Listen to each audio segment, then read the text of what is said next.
میں جی if you just allow me I will come to that issue، اس پہ بھی بات کرنی تھی، بٹ پہلے اگر آپ تھوڑا سا سوال کا بھی جواب دے دیں کہ یہ جو وفاقی حکومت کی طرف سے ہم کہہ سکتے ہیں کہ اس طرح ریڈ کیا گیا خیبر پختونخوا ہاؤس میں ادھر ہی میں آ رہی تھی، کل کو اگر پنجاب ہاؤس پہ ہوا تو پھر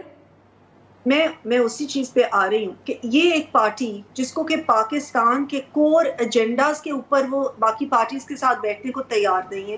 جو کہ کسی بھی سیاسی جماعت کے ساتھ بات چیت کرنے کو تیار نہیں ہے، ڈسپائٹ نیومرس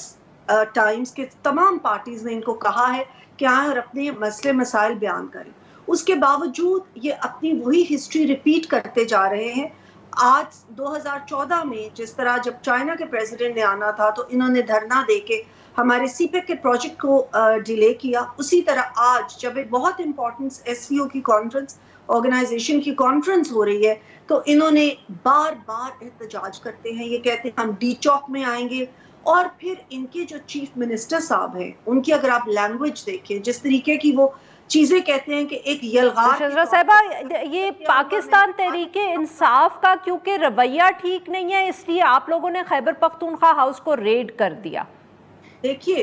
اگر کوئی اس طرح کا مطلب کہ آپ یہ کہہ رہے ہیں کہ وفاقی حکومت کا یہ فیصلہ اس لیے کیونکہ پاکستان تحریک انصاف کا رویہ ٹھیک نہیں ہے؟ نو یو رائٹ اباؤٹ دس کہ یہ ایک سینکٹیٹی ہوتی ہے تمام ہاؤسز کی، رائٹ، لیکن جس وقت پوری عوام کی امن عامہ کی صورتحال کوئی بگاڑ دے تو کیا حکومت یہ بیٹھی رہے گی کہ کیونکہ وہ اس